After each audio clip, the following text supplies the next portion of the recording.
이재명의 시간이 됐습니다. 이제는 그렇죠. 완벽한 이재명의 시간이 됐고, 물론 이재명 대표가 품격 없이 나 부결표, 나 가결표 던진 놈들 누구야? 이러진 않을 테고. 근데 아마 이 10월 11일에 있는 강서구 청장 선거에서 지금 진다는 얘기는 없잖아요, 민주당이. 예. 예. 근데 아주 크게 이길 경우에는 바로 한동훈 탄핵으로도 갈 수 있지 않겠는가. 그러면 한동훈 적어도 6개월 정도는 아무 일도 못하게 묶어둘 수 있는 거 아니겠습니까? 그런데 오히려 이제 직무집행이 딱 정지가 되잖아요. 네네. 그리고 이제 헌법재판소에서 6개월 안에 이제 네. 탄핵 심판과 관련해서는 결정을 내게 돼 있는데 이게 강제 규정은 아니고 훈시 규정이어가지고 더 길어질 수는 있는데 네. 이제 일각에서 우려하시는 분들은 그래 한동훈이 수면 아래로 내려가 있는데 이 결정이 그럼 총선에 임박해서 나와서 또 한동훈이 오히려 기각되면 왜냐면 이상민 장관도 기각은 됐잖아요. 이게 요건이 상당히 까다로워서 그래요. 보통은 이제 공무원을 탄핵할 때 요건은 헌법과 법률의 위반이라고 규정은 돼 있는데요.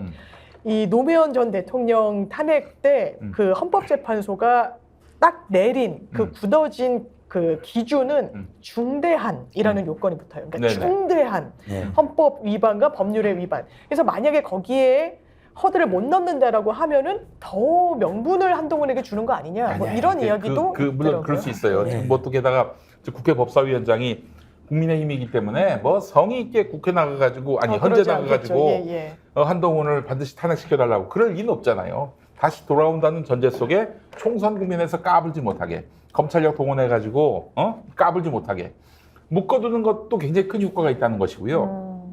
그 한동훈 같은 경우에 또 만약에 헌재로 넘어가서 이제 탄핵 심판을 한단 말이죠. 못 그만두잖아요. 법무부 장관 못 그만두잖아요. 그렇죠. 징계 네. 재판이나 수사받은 마음대로 못 그만두니까. 네, 못 그만두니까. 직무만 정지된 상태를 네. 유지하는. 그래서 제가 보기엔 10월 말 11월 초쯤에 한동훈 그냥 탄핵시켜버리고 총선 국면까지 움직이지 못하게. 근데 좀 상황을 봐야 될 것 같은데 뭐냐면 이제 지금 요구한 게 민주당이 대통령의 사과랑 그다음 법무부 장관의 네. 파면을 얘기했잖아요. 네. 저희가 계속 주장을 해야 된다 생각이 들고 시점은 오히려 특검이랑 맞물려야 될 것 같아요. 연말. 그러니까 11월 달에 이게 쌍특검이 들어가잖아요. 아마 거부권 행사할 거란 말이에요. 제가 볼 때 그 시점에 그냥 그때 때린다고 보는 거니까 그냥 지금은 제가 볼 때 대통령과 한동훈을 계속 몰아붙이는 방식을 통해서 스스로 선택하게 하게 한 다음에 특검이라는 문제가 11월에 딱 가동이 됐는데 거부권 행사하면 제가 볼 때 그때 그러면 11월 말이나 12월쯤에 탄핵을 하게 되면 말씀하신 것처럼 제가 총선 영향까지 가지 않을 거라고 봐요. 그러니까 어떤 사람들의 명분을 분명히 줘야 되고 저들이 왜 부도덕한가 이런 부분을 갖다 명확히 해야 된다는 생각이 들고 우리의 분노는 분명히 알겠는데 네. 우리의 분노만으로 문제를 해결할 수 없으니 시점을 좀 잘 판단을 해서 그때 사용하면 된다고 생각이 들어요. 카드 같은 경우. 근데 이제 한동훈이가 사실은 검찰에 영향력을 미칠 수 있는 합법적인 최종 그 플랫폼 아니겠습니까? 그렇잖아요. 대통령이 직접 검찰총장이나 일선 검사한테다가 야 이거 수사해야지. 야 저거 붙잡아 와야지. 이럴 수는 없잖아요. 그렇죠. 그건 이제 한동훈이가 하는 일인데 한동훈을 쫙 이렇게 홀딩을 시켜 놓는다면은 이 선거 때 공작을 펼칠 수가 없는 것이고요. 또 국민의힘 의원들이 검찰 무서워가지고 그냥 바람을 품마시고 수조에 있는 물 품마시고 이러지는 않을 거 아니에요. 또 게다가 공천국명과 관련해서 불이익에 대해서 저항할 수도 있고 여러 정치적 효과를 극대화할 수 있다는 점에서 보자면은 단지 딱 약간 좀 고민은 있는 거죠. 그러니까 10월 11일 날 강서구청장 선거를 지면 김기현 체제를 바꿀 건데. 그렇지. 그러니까 윤석열이 이제 바꿀 때 한동훈을 어떻게 쓸 거냐 이 문제가 좀 걸려 있어요. 그러니까 복잡한 서로 셈법과 계산이 분명히 필요하죠. 그러니까 10월 12일 강서구청장 선거에서 이제 그 여당이 크게 진다고 했을 경우에 당연히 이제 비대위 체제로 가려고 하지 않겠어요? 네, 윤석열은 당연히 자기 책임인데도 그러면 이제 당에 있는 사람들이 폭발한단 말이에요. 그렇죠. 그 시점에 무기명 비밀 투표인 한동훈 탄핵안을 슬쩍 국회에서 민주당 주도로 가게 된다면은 저는 한 200표가 넘을 수도 있지 않을까. 은근히 그런 기대를 합니다. 아니 실제로 국민의힘 안팎에서도 한동훈에 대한 어떤 실망, 피곤함, 당연히. 그다음 참을 수 없는 존재의 가벼움과 여러분 다시 한 말씀 조선 제일이라고 하지 마십시오. 그건 듣기에 따라서는 말 잘하는 걸 오해하는 사람이 있잖아요. 조선 최악 싸가지, 조선 최악 사이코패스형 법무장관 이렇게 잘 표현하고 말 조선 최악 깐족깐족이라고 해야 됩니다. 근데 국민의힘 안팎에도 피곤함이 있대요. 저 사람 너무 나대고, 그다음에 중도층들이 보기에 너무 까불고, 그다음에 분명히 헌법과 법률에 보면 정말 공무원에 대해서는 정책 중립 조항이 맞습니다. 제가 다시 한번 읽어봤는데 네. 여러 군데 반복해서 나와요. 그리고 엄격해요. 예. 그 기준은. 그리고 그건 정책 중립은 독재 정권으로부터 중립을 너를 보장해주되 너도 절대 정책 중립에 의해서 그럼. 함부로 선거운동하거나 특정 정파 도와주지 말라고 여러 군데 써져 있거든요. 당장 저기 체포동의안 그 요청을 할 때 예. 얼마나 많은 피의 사실 공부를 그러니까요. 너무 심했어요. 그다음 너무. 방금 이 기각된 다음에도 죄가 없다는 거 아니라 죄가 있는 것처럼 이렇게 주장하잖아요. 그렇죠. 근데 헌법에 보면 계속 헌법이 제일 중요한 게 무죄 추정의 원칙이요 불속 기소 원칙인데 법무장관 스스로가 계속 유죄 추정 남발하고 뭐 유죄 추정 정도가 아니죠. 뭐 천하 뭐이 세상에서 뭐 한동훈 말만 들으면 이재명이가 무슨 최악이야 아니 악마야 악마. 그 사람 아예 그렇고 떠들고 다니는데 법무장관이잖아. 그다음에 역대 모든 정권의 법무장관은 검경에 수사에 영향을 끼치는 지이기 때문에 모든 국무위원들 중에서 가장 신중하게 답변하는 사람이 법무장관입니다. 뭐 노코멘트 한다거나 아니면 맞아요. 수사에 영향을 끼치기 때문에 저는 이 부분에 대해서는 답을 안 하겠습니다. 양해 구합니다. 그러면 기자들도 맞아 법무장관한테 계속 묻는 건 문제가 있지 하고 안 묻는 거거든요. 또 제가 견해를 표명하면은 일선 수사진에게 영향을 미칠 수 네. 있으니 그럴 아니 수 그런 있죠. 이야기 너무 많이 들고 그렇지. 있었잖아요. 하나만한 말들 그리고 많이 하지. 검사는요 체포영장을 신청할 수 있기 때문에 인신을 구속할 수 있는 권한을 가지고 있는 맞아요. 사람이에요. 그런 자가 정치적인 영향을 받는다고 얘기하는 건 네. 자기 하나의 행동을 가지고 사람을 하나의 문제거든요. 네. 그렇죠, 그렇지. 매우 중대한 사안인 거죠, 이거 진짜. 네. 그래서 한동훈에 대한 저희는 뭐 이제 추석 후에 제 민생경제연구소도 나서서 이제 한동훈 그동안 정책 중립 위반한 거, 공법 위반한 거 다 모아가지고 또 국회 모욕죄, 국회 모독을 너무 많이 했잖아요.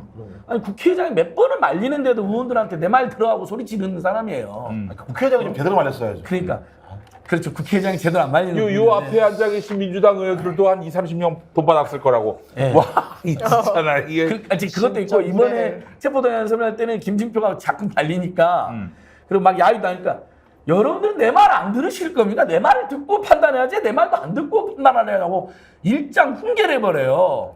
보통은 동의안 설명은 짧게 요약할 뿐만 아니라 그게 많이 막힌다 하더라도 국회의장이 지적을 하면 그러면 요약해서 읽겠습니다 하고 바로 한데 걔는 중간에 훈계를 하더라고요. 국회의원 여러분 내 말 들어 이거잖아. 내 말 듣고 판단해 이놈들아. 근데 뭐 저도 강서구청 선거를 보고 그때 적당한 때 시민사회에서는 또 고발을 많이 할 겁니다. 한동 이미 고발 많이 들어가 있고요. 그다음에 탄핵 카드는 그때 하려면 지금 바로 추진 안 해도 된다. 자, 지금은 뭐 너무 이르고 그 시점을 보고 정치적으로 이제 판단할 네. 시점에서 해야 될 텐데 아마 한동훈 없는 대한민국 정치와 한동훈이 있는 정치는 아마 큰 차이가 있을 겁니다. 아니 한 가지 말씀드릴까 한동훈 때문에 지금 이원석이 욕을 안 얻어먹고 있는데 오히려 이원석 한 얘기가 뭔지 아세요? 이 대표에 대한 수사는 모두 이전 정부에서 시작된 것 이렇게 얘기했잖아요. 거짓말. 이것도 그랬죠. 전부터 이게 지들이 수사팀 다 바꿔가지고 그때부터 맞아요, 사건이 맞아요. 예를 들면 이상하게 돌아간 건데요. 그다음에 또 국민한테도 예를 들면 협박해요. 국민께서 차분하게 지켜봐 주시는 것이 가장 바람직하지 않겠나 하고 생각합니다. 비겁합니다. 웃긴 거죠. 네. 아니 국민들이 바보예요? 뭘 차분하게 생각해? 기분 나쁘면 기분 나쁘다고 얘기하는 게 주권자가 월급 줘가지고 움직이는 사람이 검찰청장 작자가 나와서 하는 얘기가 국민들은 또 조용히 좀 계세요. 있다고 얘기하고 앉아있잖아요. 그러니까 한동훈이나 이원석이나 그 누가 임명한 거예요? 뭐. 윤모라고, 예, 윤모라고. 결국 그러니까 이제 국민들이 직접 선출한 국회의원들이나 이재명 대표도 직접 선출했잖아요. 그다음에 직전 대선에서 정말 24만 표로 역사상 가장 삭패를 했는데 그런 사람들이 민심을 훨씬 많이 대변하고 있고 민주주의 원리로도 입법부가 행정부를 견제하는 거지. 원래 여러분 근대 신혁명 역사 보면 왕이나 행정부가 너무 함부로 하니까 목을 친 다음에 입법부가 견제하게 해놓은 거잖아요. 그래서 재형법정주의, 조설법정주의, 뭐 무죄추정 다 생긴 거거든요. 원리 자체가 입법부가 행정부나 사법부를 감시 견제하는 거예요. 먼저. 근데 한동훈하고 이원석이는 지들이 선출전도 안 냈는데 지들이 대빵이야. 우리 말 다 들어야 돼. 지들이 입법부도 사법부도 통제를 해야 돼. 국민까지 통제해. 근데 저는 이번에 이원석이가 참 불쌍한 게 인사권도 그동안 제대로 행사를 못했다는 거예요. 분석이 나와요. 그렇군요. 최근에 인사 중에 대검 차장 인사가 있었거든요. 사람들이 그거 보면서 대검 차장이 없었어? 아마 장희 변호사님도 약간 없었어요? 없었어요. 진짜 이원석이가 여러 번 제청을 했는데 윤석열 한동훈이 안 들어줬다는 거예요. 너 가만히 있어. 우리가 마음에 드는 사람이야. 지금 없으니까. 그래서 최근에 대검 차장이 발령이 났어요. 진짜입니다.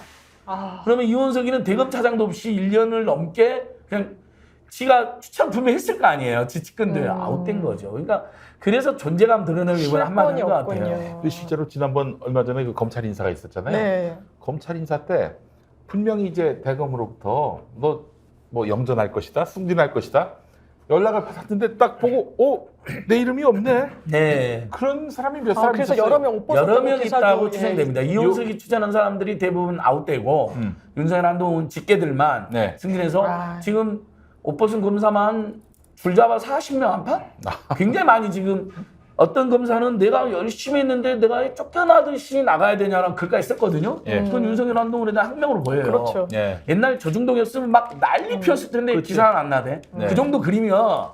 난리 났었죠. 뭐 항의성, 문재인에 대한 항의, 항명, 사표 누구 이랬을 때 조용히 넘어가죠. 근데 실제 요즘 검사들 분위기는 윤석열 정도는 심상치 않습니다. 그러니까 10월 11일 강서구청장 선거 끝나고 나서 이제 국민의힘이 그 흔들릴 것이고요. 경랑 속으로. 또 지금 이 검사들도 검찰 인사도 이 맞아요. 특수부 예.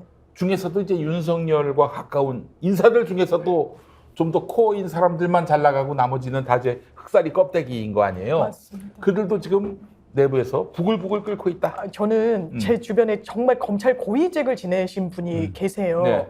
근데 대단히 보수적이고 또 보수 정부에서 역할도 하셨고. 근데 윤석열 대통령에 대해서는 비토를 하는 거예요. 왜 검찰 조직을 망가뜨릴 거라는 게 그분의 우려의 핵심이었어요. 그런데 지금 그 풍경이 펼쳐지는구나. 본인의 마음대로 너무나 잘 아는 조직인 거예요, 자기가. 그리고 문재인 때 그 뭐 친문 검사들로 했다라고 하는데 지금 펼쳐지는 광경에 비하면 정말 비교할 수가 없다라고 생각이 드네요. 검찰 최고위직에 있었다고 볼 만한 분이고 보수 정부 때 잘 나갔고 이재명을 그 벌레로 보는 그런 그 검사장 출신 인사가 있는데 네. 그분이 요즘 하는 말이 있어요. 윤석열 때문에 검찰은 이제 문 닫을 날만 예. 남았다. 진짜 그렇게 생각하는 네. 게 그 검찰 기류입니다. 예. 전현직 검찰 뭐 저도 만나보면 네. 검찰 전체가 완전히 국민들의, 그러니까 옛날에 이제 국민들이 싫어하는 집단들이 있었잖아요. 네. 군부. 이제 안타깝지만 뭐 군부 독재도 있었고, 국정원도 그래서 있었고. 육사 출신들도 사실 제가 없는데 하도 박정희 전두환 노태 육사 출신들이 막 강주심 학사로 오니까 육사 싫어했었고, 그다음에 뭐 한때는 요즘 좀 전에 의사 집단의 이기주의 좀 막 싫어했고, 의사 선생님 좀 죄송하지만 그러니까 국민들 정세 보면 그렇게 공적이 되는 집단이 있었잖아요. 그렇지. 지금은 압도적으로 검찰 맞아요. 집단이에요. 검사가 뭔 말해도 믿지도 않아요, 이제 우리 국민들이. 착한 검사여도 안 믿어. 일단 검사하면 하는 뜻이야. 에이 나쁜 놈들. 그러니까 일선 검사들은 지금 죽을 만 검사라는 말을 말하기 어려울 정도로 국민들의 냉대, 냉소, 불신이 심각해진 거예요. 그게 어떤 현상으로 나오냐면요. 제가 법률신문에서 저연차 검사들이 엄청 러쉬로 탈출 러쉬라는 표현을 쓸 요즘 정도로. 그래요? 예, 왜냐하면 자부심이 없는 거예요. 그리고 급여는 왜냐하면 옛날에는 정말 검사라는 프라이드로 그렇죠. 급여가 좀 적어도 그리고 정관으로 나중에 보상받는다는 그 신념으로 버티고 어쨌든 승진을 하려고 애를 썼는데 정관예우라는 것도 이제 예전만 못하지. 그렇지. 그리고 검찰 조직에 대한 어떤 신념, 애정을 갖고 있을 수 있는 상황이 아니죠. 지금 짚어주신 대로 국민 신뢰를 못 받으니까요. 그래서 저연차 검사들이 다 빠져나간다는 기사가 있었습니다. 아이고야. 예, 전문지인 법률신문에서. 그렇군요. 제 생각에도 기소권 외에는 가질 수 있는 게 앞으로 없을 거예요. 네. 자초하고 시켜놨더니 있죠. 진짜 사냥질을 하고 있잖아요. 그러니까 국민을 위해서 하라고 얘기했더니 권력을 위해서 하고 있잖아요. 그렇지, 그렇지. 근데 그자들에게 계속 수사권을 주게 된다면 앞으로 어떤 형태로든지 저런 어떤 독재적인 권력자를 만나게 되면 검사가 그런 일을 똑같이 할 수밖에 없는 상황이라면 아예 뺏어버려야 되는 거죠. 음. 그럼 제가 볼 때는 미래를 안다면 당연히 똑똑한 사람들이잖아요. 검사 그렇지. 시험 보는 사람들. 그렇지. 그러면 똑똑하죠. 나 나중에 한 40, 50대면 아무것도 할 수 없을 것 그래서 같은데 이제 빨리 여기서 나가는 뭐야? 거죠. 이러겠죠. 이제 기소관 그렇죠, 그렇죠. 검찰 이름도 검사 이름도 지금 국민들 입장에서는 기소관으로 바꾸자. 그래서 이름도. 이제 할리우드 영화 보면 미국 검사들은 보면 경찰이나 FBI가 다 주도한 다음에 구속할지 말지, 그다음 기소할지 말지 할 때 나타나요. 플리바게닝 정도 그러잖아요. 하고. 플리바게닝 좀 하고 네. 심지어는 경찰이 그 잡아오면 딴지 많이 걸어. 그래갖고 막 풀어줘. 그러면 그 이제 분노한 주인공이 검사가 풀어줬다. 직접 움직이 나서 미국 할리우드 영화의 주요 플러스예요. 그게. 그러네요. 그러니까 검사가 주도를 못하는 게 딱 되어 있거든요. 네네. 물론 심지어 연방검사도 미국 국민들은 투표로 뽑기도 하고, 그러니까 그렇게 되는 게 맞습니다. 특정 권력의 독주를 막고 다 고만고만하게 만들어서 상호 감시견지 서로 심하게 하고 필요하면 법원 그 검사장에도 누구든 우리 국민들이 직접 뽑아버리고 앞으로 그렇게 가는 게 맞지 않나요? 야, 이렇게 되면 이제 검찰 내부도 이렇게 맞아요. 더 이상 봐줄 수는 없겠다. 우리가 따까리냐, 네, 윤석열이 네. 따까리냐. 아, 분명히 나올 이렇게 거예요. 나와버리면은 나오죠. 예, 예. 이제 진짜 뭐 앞으로 김건희의 운명을 그들도 장담 장담할 못할 수 거예요. 예. 그러니까 우리 사회가 진짜 방어권 이게 중요하잖아요. 중요하죠. 왜냐하면 네. 거대한 공권력이 전반적으로 이걸 보셨지만은 70명의 검사가 들러붙어가지고 하는 상황인데 한 명이잖아요, 따지고 보면. 한 명의 방어권을 보장해주지 않게 되면 저는 사법 권력에 의해서 엄청나게 많은 인권 유린들이 자행될 수밖에 없는 그럼 거라면 네. 이걸 막아주는 게 민주주의 사회인 거죠. 맞습니다. 저는 그런 측면에서 뭐 이재명 당대표 개인의 문제를 떠나서 우리 사회의 민주주의와 인권이라는 측면들을 지켜야 된다는 것이 얼마나 중대한지를 또 확인한 중대 사건. 이게 왜 떨어져요? 중요한 얘기인데, 얘기하고 좋은 계셔서 얘기인데, 떨어지는 정치검찰에 퇴출하자니까 떨어진 거예요. 아, 그래요? 근데 저는 이제 약간 우리가 조금 더 정교하게 했습니다. 검사만 7, 80명이 동원됐고요. 네. 한 검사실에 수사관이 보통 2~3명씩 있습니다. 맞습니다. 그리고 광역지검에 예. 60명 정도 검사가 있어요. 그 다음에 광역지검급이 경찰이 동원됐다는 수사해서 간 기록까지 하니까요. 실제 이재명 한 사람을 사냥하기 위해서 동원된 검경과 검사가 500명 안팎일 겁니다. 아이고야. 예. 나중에 다 이거 추산 나옵니다. 그리고 저는 이재명 수사 과정 전부는 나중에 공수처가 다 수사를 할 거라고 봅니다. 네. 가만히 그래서 있겠습니까? 당장 일면 뭐 10명 일어나거나 아니면 10명 이후에 뭐 정권교체 일어나 어떻게 될지 모르지만 그럼 제일 먼저 아마 국민들이 다시는 정치검찰의 불법과 만행이 없어야 된다 해서 1호 개혁과제로 정치검찰 탈탈 털어라. 그래서 윤석열 한동훈이가 저기 보복할 때 정치 보복할 때 주로 썼던 그 칼이 직권남용이거든요. 네, 맞아요. 이 새끼들이야말로 진짜 직권남용으로 이제 굉장히 제대로 응징을 해야 됩니다. 진짜 사악한데 멍청해요. 진짜 보니까. 예. 최근 상황 보니까. 예. 그래서 똑똑하긴 하지. 홍준표 시장이 니들 1년 반 동안 도대체 뭐 한 거야. 우리는 2~3달이면 끝냈다. 그렇죠. 그만해 차라리 능력 없지. 그건 완전히 그 한동훈이를 디스하는 거래요. 그러니까 이제 그쪽에서 참아 못하는 말이 이렇게 1년 반이 뭡니까? 거의 그 10수년 동안 털었는데 그렇죠. 이명박 때부터 최소 성남시장, 2년에서 길면 10수년. 예. 그 성남시장 될 때부터 털었는데 나온 게 없으면 이쯤 되면은 아, 접어야죠. 이재명이 잘못이 없을 수도 있겠구나 이렇게 좀 생각을 해주는 게 법 앞에 좀 겸허한 자세 맞습니다. 아닌가요? 맞습니다. 마무리를 잘하고 갈라치기를 잘 해주는 게 검찰의 몫이기도 해요. 예. 근데 이번 인디언 기우제식으로 계속 파다 보면 뭐가 목표가 나오겠지. 있으니까요. 네. 목표가 근데 있으니까요. 얼마나 불쌍했냐면 위증교사 갖고 오는 거 보면서 야, 아, 쟤들 진짜 그쵸. 불쌍한 애들이다. 수십 년 전 쿠션으로 넣은 거예요. 백현동 쌍방울 문제를 하고 있는데 갑자기 위증교사 2018년 다 무죄난 사건에 부재 사건으로 들어간 내용을 끄집어내서 이걸 가지고 위증교사 증거인멸 우려가 있다라고 들이대려고 하는 자신이 없었던 거죠. 이게 예. 얘들은 진짜 뭐한 애들이지? 자신이 없었던 거라고 봐요. 저는. 아니 어죽하면 그 극우 농객 정규재 씨도 이 정치검찰 놈들이 능력도 없이 자신 없으니까 수천 짝의 뭐 서류를 내고 막 프레젠테이션하고 그것보다 자신 없다는 거다. 제가 없다는 거다. 그래서 이재명이 김대중이 되어가고 있다. 맞습니다. 박효자가 예. 되어가고 지금 있습니다. 예. 중도적인 국민들이나 약간 보수적인 국민들 중에도 야 이렇게까지 윤석열 한동훈이 탈탈 털었는데 아무것도 안 나와. 이재명 죄는 없는 것 같네. 그러고 보니까 이재명이 불쌍하네. 안 됐네. 그러면 이제 DJ나 넬슨 만델급이 되는 겁니다. 이제 아마 추석 밥상에는 이재명 불쌍하다. 아, 당연히. 여기 이제 안 주류를 됐다. 이룰 겁니다. 맞아요. 네. 저는 울컥했던 게 그 교도관들인가요? 두 네. 분하고 경례하고. 우산하고 오는데 네. 고개를 꾹 숙여서 인사하는 거 보면서 세 사람한테 아 진짜 그러니까 참 그렇게 탄압을 당한 거죠 따지고 보면. 근데 그 비를 맞으면서 와서도 악수하고 고개 숙여서 인사하는 거 보면서 야 진짜 이재명이라는 정치인이 진짜 무르익어 가고 있구나 라는 느낌을 좀 받게 되는 하나의 거죠. 그런 변곡점이. 측면에서. 그렇습니다. 맞습니다. 이번에 저기 구속영장 기각되고 나와서 메시지도 예를 들면 저는 윤석열, 김건희, 한동훈 정치권을 그러는 분노 메시지를 지 않았는데 오히려 아주 살도 쭉 빠지고 그리고 고통 속에서 아마 뭐랄까 약간 정신적 깨달음도 있었던 것으로 느껴질 저도요. 정도로 예. 눈빛이 고요하면서 그 정치가 이래서는 안 되는 거 아니냐. 추석 민생 이런 걸 해야 되는데 제발 좀 정적을 죽이는 전쟁 좀 그만해라 했을 때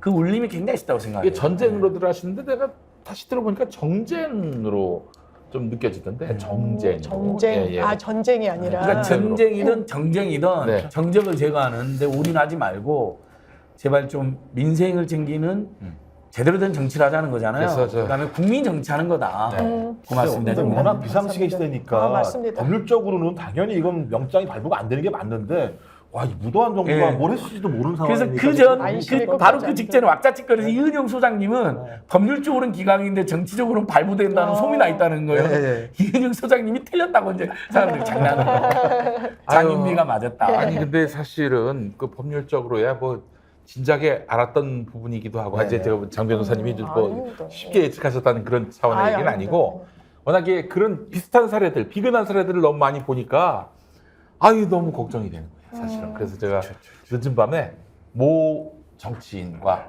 민주당 내 그 고위직에 계신 분하고 통화를 했는데 이분이 이제 서울구치소로 간다는 거예요. 아 요거 보니까 요거 저 뭔가 좋은 징조구나라고 나오실 거니까 네, 간다. 그렇지. 네. 그래서 뭐 하여간 그렇게 잘 됐는데요. 저는 이 영장 기각으로 윤석열 정권의 레임덕 시작됐다고 봅니다. 아. 그 일단 이 영장 기각이 그 윤석열 몰락의 나비 효과가 될 수도 있겠다. 그 이명박 그 집권이 무슨 나비 효과 때문에 이루어졌는지 아십니까? 뭐가 분기점이 됐었나요? 태진아 나비 효과. 태진아? 네.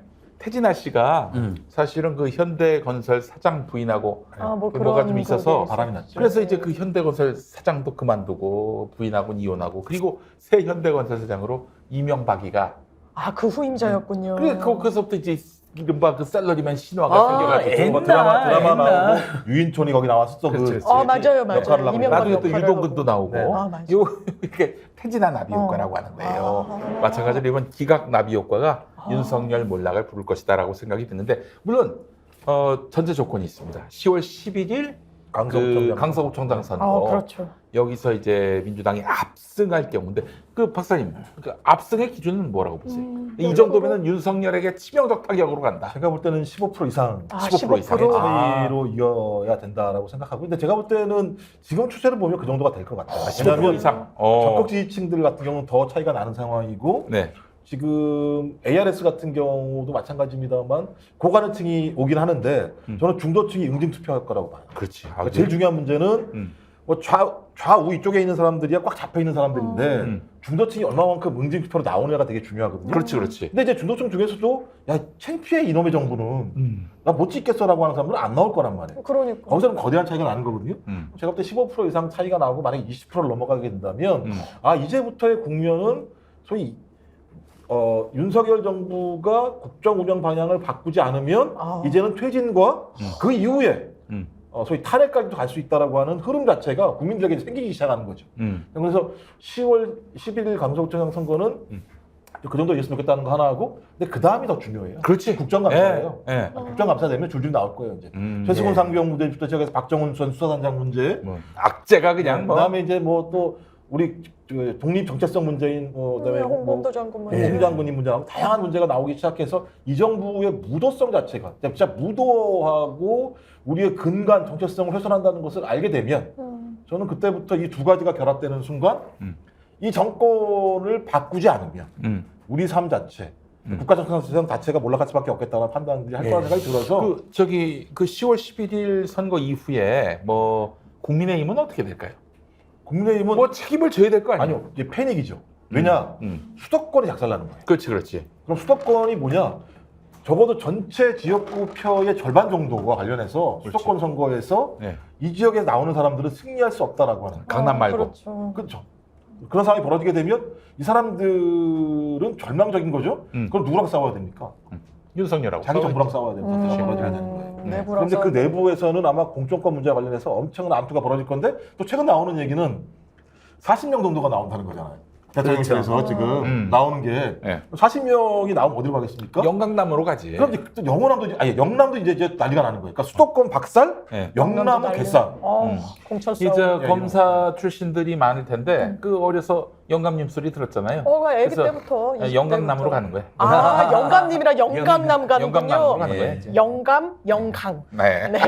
국민의힘이 아마 크게 쪼개질 수도 있겠더라고요. 왜냐하면 이건 김태우 공천은 그다음에 이재명 대표 죽이기 그래서 김기는 사실 만나려고 했는데 만나지도 못하게 만들고 아예 죽이기 하고 1년 반 동안 야당 대표도 만나자는 이런 무도한인데 영장 기각 사건 그다음에 김태우가 참패하면 김태우를 또 사면해서 공천을 주도한 건 누가 봐도 윤석열, 김건희, 네. 한동훈이거든요. 그러니까 이 주범 정권을 망치고 국민을 망친 것뿐만 아니라 국민의힘을 망치는 것도 윤석열, 김건희, 한동훈 집단이라는 걸 국민의힘 사람 너무 지금 잘 알고 있고 이미 입이 많이 나와 있어요. 근데 김태우 박살나, 근데 또 윤석열, 김건희, 한동훈 남탓할 거거든요. 거기에다가 용산 총독부 있는 40명 내려보내, 40~50명. 그래서 또 자기들 자리 위협해? 이러면 쪼개지는 거죠. 국가 민족에서는 그 정당은 쪼개지는 게 굉장히 유익한 거기 때문에 그런 상황을 뭐 저희는 지켜보면서 오히려 이재명 대표하고 민주당 그다음에 범민주 세력은 고속도로 게이트, 후쿠시마 오염수 핵배수 반대, 그다음에 박정훈 단장 불법 탄압, 그다음에 홍범도 장군 임시정부 죽이기, 독립운동 죽이기, 이게 그다음에 언론장 이게 지금 5대 이슈거든요. 추석 밥상 지금 아마 오늘 저녁에 친구분들 소주들 이미 고향 가신 분들은 사실 저도 오늘 점심 저녁 고향 모임인데 못 가고 여기 있는데 다 거기서 그 이야기 하고 있을 거예요. 먼저 이재명 기각됐더라, 윤석열, 한동훈 함부로 하더라. 근데 그놈들은 진짜 수사해야 될 고속도로나 그렇지. 박정훈 맞아요. 단장 탄압이나 이런 거는 수사 안 한대. 윤석열 본부장관 비리 진짜 심각하잖아. 주가 조작, 도로 조작, 장고 조작. 사실 제가 다 이번에 후속 고발 다 해놓고 왔는데 그 이야기 올라가지 않겠어요? 그래서 저는 추석 전후에서 여론이 더 싸늘해진다 봅니다. 오늘 어제 여론조사도 보니까 지금 부정 여론 뭐 60%또 넘어가고 리얼미터에서 60%가 넘어갔어요. 근데 이게 좀 윤석열이가 30이냐 40이냐 이게 의미 없어요. 어차피 그 부정보다는 낮은 거 아니야. 부정은 똘 뭉쳤어요. 훨씬 낫죠. 콘크리트야 콘크리트. 지금 제일 핵심은 뭐냐면 내부 고발자들이에요. 그러니까 지금까지 내부 고발자들이 내부를 못하는 상황인데 저렇게 균열되게 되면 사안 하나하나마다 이제 발설하기 시작하거든요. 나오기 시작해요. 나와서 이게 팩트가 맞아지기 시작하면 이건 그냥 사유잖아요. 사유. 모든 것이 위법 사유잖아요. 그렇죠. 위법이죠. 네, 그러면 이제 우리가 2016년도 9월 달에 박근혜 대통령이 33%였어요. 그때부터 무르르 떨어지기 시작합니다. 그때부터 떨어지기 시작했고 계속 떨어지는데 그 과정이 뭐였냐? 내부자가 다 고발한 거예요. 내용 자체가. 그다음에 그게 그 당시 자유한국당인가요? 그 당이 흔들리기 시작하면서 새누리당이 일부가 나오잖아요. 그게 12월 이런 전국이 그렇죠. 12월 1월 달. 그 나온 사람들이 만든 당이 이제 나중엔 저기 뭡니까? 바른미래당? 바른미래당 아니 바른정당. 바른정당 전에는 이제 그 가명으로. 근데 바른정당의 핵심들이 지금 윤핵관이에요. 그렇지. 골 때리죠. 그러네요. 가칭이 진짜 그때 건성도. 개혁적 보수신당, 개보신당. 그러니까 기회주의자들이기 때문에 그런 겁니다. 천하의 가벼운 기회주의자들이니까 국민의힘에서 제일 먼저 도망가고 권성동, 또 장제원 이런 국민들이 인간들. 혁명 일으키니까 탄핵에 가세했다가 또 윤석열이 될 것 같아 윤석열 달라붙고 그래서 변희 대표가 그러잖아요. 그자들이 아마 윤석열 무너지면 또 제일 먼저 아마 장제원이 국민들 양심전하면서 제가 잘못했습니다. 윤석열이 진짜 나쁜 놈입니다. 안에서 이런 일이 있었습니다. 그럴 날이 올 거라고 전망하는 분들이 그럼 있더라고요. 이제 아마 아들이 가론유다라고 저 댓글을 달지 않을까. 진짜 아들이 역시 우리 아버지 제약이야 할 수도 있죠. 예, 농담입니다. 네, 근데 저는 이제 국민들이 힘을 많이 내신 것 같아요. 이게 이재명 대표 기각을 맞습니다. 계기로 다시 이제 그동안 너무 열받고 상처받고 마음대로 든 분들 힘을 내가지고 방금 이제 오늘 평화나무도 우리 김영 목사님 있는 평화나무도 하루 종일 이제 생명평화 생명안전기본법 제정 국회 청원이 들어갔는데 유가족들이 그동안 참사로 이게 세월호 지지부진 했었거든요. 모자라다면서요. 네, 아니 그러니까 한 1~2조 전까지 10,000명 이러고 있었어요. 근데 촛불 집회에서 발언하고 지난 토요일날 그분들이 그 다음에 이재명 대표 기각된 다음에 이제 자 기각됐으니까 이제 우리 더 좋은 일 하자 하면서 그 사이에 몇만 명이 차 5만 명이 지금 방금 5만 명이 됐어요. 5만 명 됐어. 5만 명 됐어. 아유, 야. 시민들이 사실은 우리가 이재명 기간은 이재명이 좋아서 이재명만이 대안이니까만은 아니잖아요. 이재명이 비판적이거나 좀 싫어하는 사람도 윤석열, 김건희, 한동훈이 이래서는 안 된다는 거 하나 하고 그 다음에 이재명 대표가 그래도 민주주의나 민생에 제일 그 선두에 있는 정치인이잖아요. 네. 그걸 최선을 보는 사람도 있고 차선을 보는 사람이 있다 하더라도 그러면 바로 민주당이나 야권이 가들끼리 아까 말한 이제 뭐 고속도로 예트 같은 거 대응도 하고 긍정적 입법으로는 생명안전기본법 같은 거 빨리 그래. 만들고 좀 더 예를 들면 민생 추경에서 추석 이후에 돈 많이 쓴 우리 국민들면 집집마다 그래서 서면 중산층 집집마다 몇만 원씩이라도 10만 원씩이라도 물가 수당도 좀 주고 이런 것이 병행돼야 되는 거거든요. 근데 아무튼 시민 여러분 항상 정말 고맙습니다. 진짜. 예. 야. 그리고 시장님이 잘 아시잖아요. 촛불 그 2016년도 마찬가지인데요. 탄원서가 거의 100만 명이란 말이에요. 이거 상징하는 거 사람. 아, 그럼요. 네, 그렇죠. 예, 이게 이번에 탄원 낸 분들은 그렇구나. 10월 달에 한번 다 모이자 한번. 왜냐면 이놈들이 여러분 보셨죠? 얼마나 그 강무도들은 구속영장 한 번 더 청구하는 아니라 바로 나오잖아요.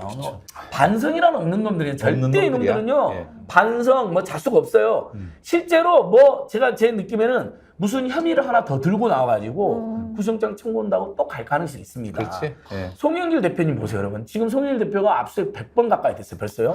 근데 자, 처음에 무슨 이정근 씨 사건이었잖아요. 네. 그게 갑자기 무슨 전당대 사건이었죠. 그다음에 그것이 갑자기 뭐 돈봉투 사건이었죠. 근데 송영길이 직접 개입한 게 안 보이니까 갑자기 송영길한테 밥 사주거나 송영길 외곽연구소에 그렇죠. 후원금을 낸 사람들 밥 사준 것도 정치자금으로 보는 것 같고 심지어 밥 사준 사람들 막 전남 순천바 가서 압수수색하고 돌아다녔죠. 8급 비서를 막 집까지 털었죠. 근데도 그것도 여의치 않았나 봐요. 밥 사주고 이런 걸 정치자금 모으기가 쉽지 않으니까. 갑자기 이번에 나온 것은 4천만 원 내면 그러니까 진짜 그 작전 짠 거예요. 이재명 구속시킨 다음에 야 전직 대표 송영길은 뇌물 받아 먹었다 4천만 원.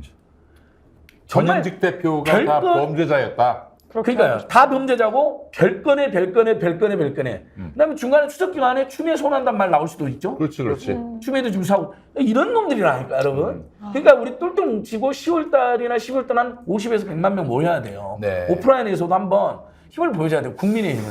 저기 지금 팸코라고 네. 저 국민의힘 쪽, 또 저기 이준석 쪽 네, 그 사이트 이대남들이 커뮤니티. 많이 모인다는 사이트 거기에 네. 올라온 글입니다. 이모가 이재명 죄가 없는가 보다. 그랬더니 그렇군요. 우리 아버지 울그락불그락 그런데 딱히 반박은 안 함. 고개 돌림.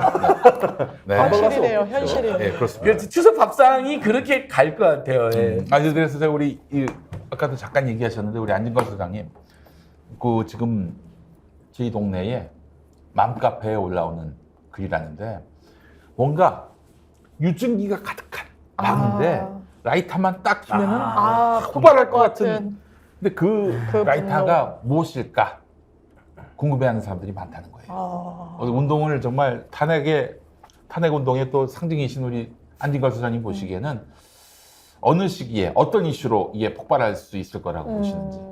그 하나 여쭙고 좀 마무리해도 될 것 같아요. 네, 아니 근데 우리 장윤 변호사님 네. 얘기 더 들어야죠. 아니에요. 전 소장님 말씀 듣고 싶어요. 예. 일단은 이번 추석 밥상 민심에서 이재명이 얼마나 억울했겠다는 거 하나. 근데 정치검찰이 반송도 없이 또 영장 청구할 수 있다는 이야기 나오는 것이 분노의 밑밥을 깔리고 그다음에 고속도로 게이트 후쿠시마 오염수 핵폐수 방류 박정훈 단장 지금 해병대 전우들까지 데모를 했잖아요. 이거 그렇지. 정말 처음 있는 일이잖아요. 이 사이에 고속도로에 뭐. 수백 명이 나와가지고 그분들이 얼마나 그 이야기하고 다니겠어요. 나도 같은 보수지만 이 정권은 나쁜 놈들이다 하면서 그리고 홍범도 장군 이슈, 언론 장악 이슈 이제 이게 5가지 가장 큰 이슈가 있는 건데 그것이 이렇게 국정감사 전후 그다음에 정치검찰이 반성을 안 하고 또 이재명을 핍박하고 송영길을 정치공작한다 이런 거. 그다음에 강서구청 선거에서 이제 진교훈 후보든 야권 후보가 압승하고 그리고 이제 이재명 대표 건강을 회복해서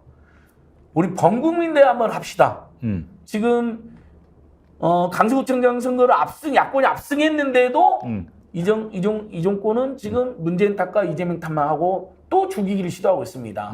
본때를 보여줍시다. 그 주제를 다 모아가지고. 그렇지. 그래서 꼭 퇴진이나 탄핵 구호 안 걸어도 돼요. 윤석열 정권에 분노한 사람 다 모여라.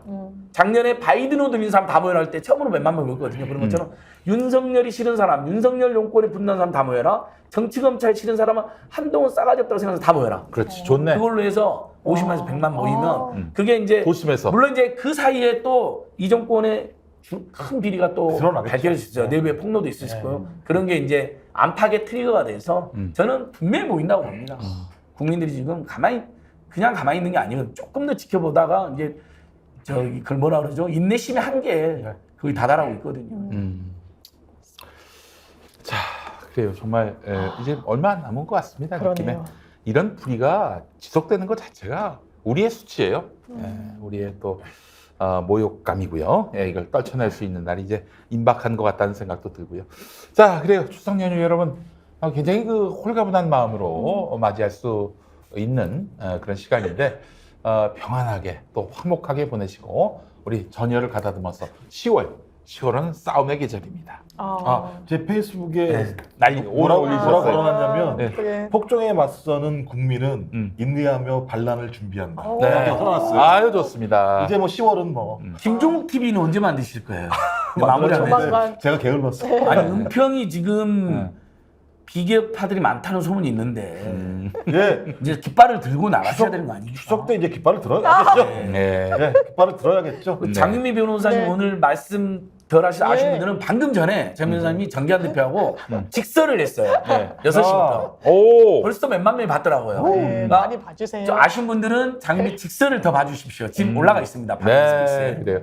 장 변호사님도 저희 언론계에서도 그 큰 그 경험을 하셨고, 그쵸, 지금, 그쵸. 기자 우리 저 CBS 또 대행 법조계에서 기자 또 열심히 또 지금 활약하고 계시는데 정말 이 언론이 망가지는 시대에 또 아주 귀중한 또 논평을 해주실 수 있는 분입니다.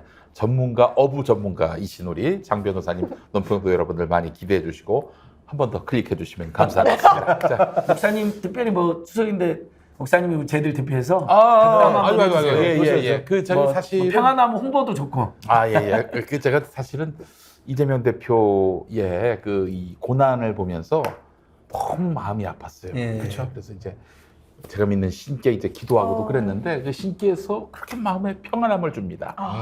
이 대표와 관련해서 막 기도할 때면은 그렇게 마음에 평안함을 줘요. 그러면서 이제 주는 얘기가 뭐 이 대표를 우리가 뭐 띄우는 차원에서 얘기하는 게 아니라 이런 의롭게 살려고 고생하는 사람들이 겪는 고난은 반드시 그게 마일리지 같은 거지. 마일리지처럼 축적이 돼서 쌓는 나중에 거다. 복으로 돌아온다. 이런 이야기를 제가 좋은 말씀. 마음의 교훈으로 삼고 있는데 지금 정말 정의를 갈구하는 그런 시민들 지금의 이런 갈급함 또 이 현실에 대한 분노 이런 것들이 다 차곡차곡 쌓여서 나중에 귀한 복으로 돌아올 것이다라고 믿고 우리가 좀 이 시대를 잘 네. 이겨냈으면 좋겠습니다. 예.